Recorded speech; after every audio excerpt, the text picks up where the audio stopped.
importante que a gente teve, que é o bicentenário da independência, né? O grito do Ipiranga. É aquele grito do Ipiranga do Pedro Américo que a gente tem lá no negócio, não era fake, mas era uma construção do ideal, né? De uma independência, de um país que estava nascendo e tudo. E nós temos os dragões da independência, que na verdade não tinha na época. E é muito importante a gente resgatar. A ideia, quando eu conversei com a Cel, a arte toda aqui, é ela que faz e tudo, né? A gente jogou a ideia justamente para a gente pensar qual o link que a gente poderia fazer nessa exposição. Como chama o parque que está aqui na frente? Ipiranga. Como é que chama o antigo clube que funcionava aqui? Como é que chama o córrego que tinha aqui? Ipiranga. Essa relação nos chamou a atenção de poder fazer.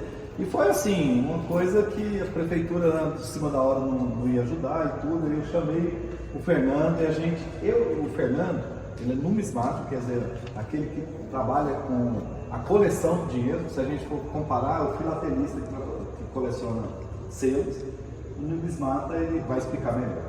Aí, a gente, há tempos atrás, eu conheço o Fernando praticamente um ano. E a gente fez uma sintonia muito interessante, por quê? Porque ele gosta muito de história. E ele tem um canal que chama Vivendo a História. Gente, eu peço a vocês para vocês colocarem como hobby, principalmente vocês vão gostar demais. O Vivendo a História é um canal que ele criou recente, no final do ano passado, e tem muita história. Praticamente quase todo dia ele grava falando sobre numismática, sobre dinheiro, sobre curiosidades.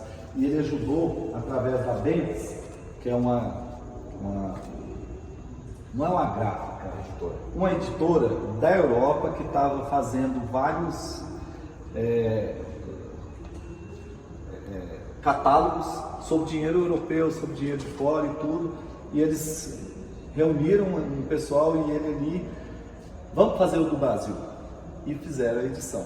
Tem ele, é vendido, né, aquele catálogo, da Bentes, muito interessante, muito bem feito, qualidade assim, de conteúdo fantástico. Então, o Fernando, por ele ser numismata, ele tem contato com o Banco Central. Desde o ano passado, o Banco Central vai desmontar ali o museu deles e tem um material muito interessante, que são vitrines, os painéis, porque esses painéis a gente pode usar ele e reusar, né, para a exposição. E tem muita coisa, né?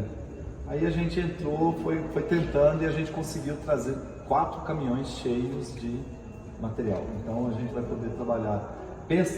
Nós queremos fazer um museu de numismática aqui em Anápolis, de qualidade. Não só do dinheiro brasileiro, mas do dinheiro de fora também. Então é contar a história do dinheiro, contar a história do mundo, do Brasil, através do dinheiro. E essa é a ideia. Quando eu peguei e falei com ele, falei, Fernando, eu tenho um pouquinho do Instituto, né, uma coleção, mas só que a dele era organizada. Eu falei, não, então você coloca só a sua. Então todo o dinheiro que vocês vão ver aqui é uma pontinha do iceberg do que o numismata tem. Então é muito interessante. Então, gente, aqui a gente falou sobre a independência, que é o que vocês sabem, não vou ficar amassando a história. E a gente chamou outra curiosidade, que é os 300 anos de Goiás. Por quê? Porque Bartolomeu Bueno, realmente o filho, porque chega antes, em 1682, o pai e o filho, ele era bem novo. 40 anos depois, em 1722, em julho, ele sai de Santana do Parnaíba e vem e encontra naquela região onde está a cidade de Goiás, ouro ali, mas só que era um ouro aluvião. Por isso que tem uma bateia ali, é o tal do que ele coloca aguardente, coloca fogo e fala, ó, se vocês, pros índios, se vocês não arrumarem, falarem onde está o ouro, eu vou colocar fogo no rio. E vai acabar com o rio, vai acabar com... E chama ele de quê? De Diabo Velho. De Anhanguera, que é o nome de Diabo Velho, espírito mau, né? Então, por isso que nós temos ali a figura do Anhanguera lá na Avenida do Goiás. Aquela estátua que está ali é na Avenida do Goiás, tá bom? Aquela bateia ali, nós temos, eu coloquei até ali da família do meu sogro, tem mais de 100 e tantos anos. Por quê? Porque é um ouro diferente de Minas Gerais. E quando os bandeirantes vieram para essa região de Goiás, eles olharam, se Minas achou de ouro, minério, precioso, Lá em Cuiabá achou, aqui nessa região ao meio aqui vão ter. Por isso que o pai dele vende. Né? Aí ele começa a extração do ouro. E aqui nós temos uma espada, que eu já vou passar para o Fernando. Essa espada aqui é da Guarda Militar. Dá uma olhada aqui, gente. Vou chegar mais próximo aqui. Essa espada é uma espada original da Guarda Militar de Dom Pedro II. Então essa espada aqui, aproximadamente, a gente não datou ela ainda, mas ela tem 140 a 150 anos. 130 a 150 anos garantido. Tá? Ela não é desse século passado, de 1900, ela é do final dos anos 1000, final ou meados do ano de 1800 bolinha. Tá? Esse medalhão aqui é só uma alusão, uma homenagem, né, dos 200 anos. E aqui outra curiosidade também que a gente ganhou lá do Banco Central, essa bandeira era verde, tá? Esse negócio esgotou porque ela estava próxima de uma janela, sol, alguma coisa assim.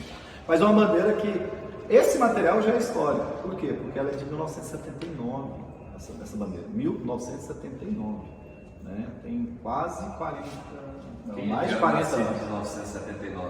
Não, 79 não vem não, você não lembra não. Só nós, não, professor? O professor tinha 10 anos quando foi feito. Mas, gente, só chamando a atenção aqui, ela não parece um pouquinho com a nossa bandeira brasileira, hoje, atual? O que vai diferenciar? Aqui o brasão, no meio, né? Nós temos ali o símbolo, o selo, né? Que é diferente. E o verde, gente, é o verde das... E o amarelo é o amarelo do... Eu também achava. Claro que é. Família Bragança e os Habsburgo da Áustria, da Leopoldina. Aí, esse negócio de verde das matas e o ouro, a República para desconstruir o Império, para apagar o Império. Olha só. E algumas pessoas pensam o seguinte: se fala muito do golpe militar, né, de 64. Mas eu acho que teve um golpe lá em 1889. Derrubou um regime que aparentemente estava dando certo. Tinha alguns problemas gargalos? Tinha. Mas depois nós tivemos uma dificuldade muito imensa no início do século passado, que é a República Velha, financeiramente, economicamente, tudo. Não, mas aí você deu um gancho para mim que eu não estou contando. Então, gente, aqui, esses papéis, por isso que nós estamos falando aqui, que eu já vou passar a bola aqui para o Fernando Galim. Eu peço a vocês que entrem, assistam, vai lá, curte, porque são informações que vocês vão gostar demais. Eu costumo falar, gente, aprende a tocar o sininho lá. Tocou o sininho e clicar as chavinhas lá. Fernando, a bola está com você. Esse gancho que o Jair deu é muito bom, é um momento muito legal. Ele falou de numismata, né? Eu falei, você não falou nada. O que é numismata? Quem sabe o que é numismata? Quem coleciona dinheiro? Não é quem coleciona. Ai, dançou. Estuda, numismática é a ciência que estuda o dinheiro. Tá. Ciência, estão na faculdade. Sim. E aí o que acontece? Fernando, mas que negócio é esse? A única coisa que eu sei de dinheiro, a ciência que eu sei do dinheiro é se tem no final do mês, igual agora que está acabando, e se ganha 1.000, se gasta 2.000, beleza, isso aí é uma história, isso aí é economia financeira. O bom do dinheiro, da numismática, da ciência numismática é qual? Tem 2 pontos, pelo menos, que a gente pode elencar do dinheiro, que entra no gancho que o Jair deixou aí pra gente. Ele falou da história que se conta, né? A história que se conta do golpe de 64, a história que se conta da proclamação da República, da história que se conta lá do Grito do Ipiranga. Beleza, a história que se conta, que a gente lê no livro, a gente tem que ter uma coisa chamada senso crítico. Isso. Por quê? Quando a gente lê uma obra, o que tem ali na obra? Por mais imparcial que o autor seja, um pouco da opinião dele, um pouco da experiência de vida dele, do que ele viveu, de como ele enxergou o mundo. Isso é algo um pouco perigoso. Vou dar um exemplo e contar uma história rapidinho. Eu, quando estava na 4ª série, eu estudei no Colégio Auxílio. Adorava o Colégio Auxílio. Eu saí de lá na 8ª série e virei um saudosista. Queria que meus filhos estudassem, porque o ambiente era legal e tudo era legal. Eu adorava a escola. De repente, passados 20 anos, eu encontro uma colega de sala, reconhecemos, estamos conversando e tudo mais. Eu falei, tempos bons aqui. Eu estava na época da gente...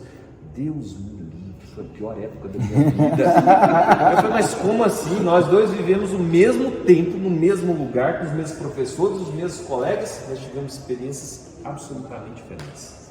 Cada um enxergou de um jeito. Quando a gente lê o papel, muitas vezes ele está invadido dessa experiência. O dinheiro, cédula, moeda, é uma prova testemunhal verdadeira. É a primeira característica do dinheiro. É uma prova testemunhal verdadeira. Querem ver uma coisa? Me fale o nome de pelo menos um imperador romano. Vai lá, o que vier na cabeça primeiro? Marco Aurélio. Augusto César. César. Pronto, chutou a bola onde eu queria. Tirou a bola que eu queria chutar. Como você sabe que César era o imperador romano? Por causa das moedas. Ah, mas aí você facilitou. Dai a pra mim, César o vai. que é de César. Pronto. Dai a César o que é de César. Jesus estava falando com Dai a César o que é de Na César. Bíblia. Ele estava lá, paga o imposto. Ele paga o imposto com o quê? Moeda. Na moeda tinha rosto de quem? César. Eu tenho certeza que César era um imperador romano. E por que ele não era um imperador grego? Boa pergunta. Por que não um imperador grego? Mas olha só, por que a gente conhece ele como imperador romano? E eu tenho certeza, te garanto que era romano. Porque o dinheiro da época de Jesus tinham 4 moedas que circulavam. A moeda do Império Romano era o denário. A moeda da Grécia era o dracma. Onde estava o rosto de César? Não era no dracma, no denário. O rosto de César estava no denário. Então, se de tudo que me contaram no livro de história eu tiver que ter uma certeza absoluta, concreta, eu tenho lá em casa, denário, um rostão do César. Está lá, certeza, César era o imperador romano. Primeiro ponto, testemunha autêntica, verdadeira.